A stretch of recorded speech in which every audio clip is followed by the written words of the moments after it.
રાજકોટમાં જ્ઞાનપ્રકાશ સ્વામી દ્વારા કરવામાં આવેલ વિવાદિત ટિપ્પણીનો મામલો સામે આવ્યો છે। Story report by Sandeep Chavda, Rajkot. જય જલારામ, હું એડવોકેટ જય ભારત ધામેચા, રાજકોટ। છેલ્લા 2-3 દિવસથી રઘુવંશી સમાજ તેમજ જલારામ ભક્તોમાં એક ઉગ્રતા છે કે જ્ઞાનપ્રકાશ સ્વામી વીરપુર ધામ પધારી પૂજ્ય જલારામ બાપાના ધામે આવી તેમના ચરણોમાં શીશ ઝુકાવી અને માફી માગે, કારણ કે તેઓ દ્વારા અશોભનીય ટિપ્પણીઓ કરવામાં આવી છે। ત્યારે આજ રોજ રાજકોટ પોલીસ કમિશનર કચેરી ખાતે મારા દ્વારા એક અરજી આપવામાં આવી છે, જે ગુનો નોંધવાની અરજી છે।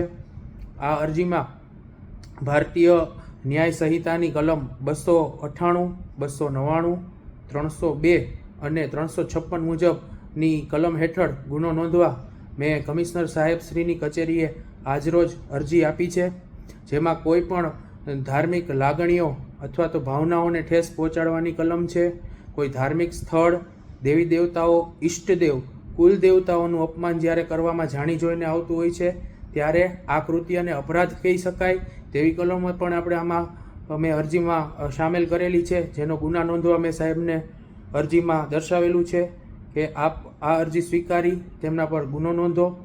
ત્યારબાદ 302ની કલમ, BNSની કલમ 302, જેમાં ધાર્મિક ભાવનાઓ અને લાગણીઓને ઠેસ પહોંચાડવાની જે આ કલમ છે તેની પણ રજૂઆત મેં તે અરજીમાં સામેલ કરેલ છે, અને બદનક્ષીની કલમ 356 BNSની તે મુજબ પણ કાર્યવાહી થાય તેવી અરજી મેં આજ રોજ રાજકોટ પોલીસ કમિશનર સાહેબ શ્રીને રૂબરૂ જઈ ઇન્વર્ટ કરાવેલ છે। જય જલારામ, હું એડવોકેટ જય ભારત ધામેચા, રાજકોટ। છેલ્લા 2-3 દિવસથી રઘુવંશી સમાજ તેમજ જલારામ ભક્તોમાં એક ઉગ્રતા છે કે જ્ઞાનપ્રકાશ સ્વામી વીરપુર ધામ પધારી પૂજ્ય જલારામ બાપાના ધામે આવી તેમના ચરણોમાં શીશ ઝુકાવી અને માફી માગે,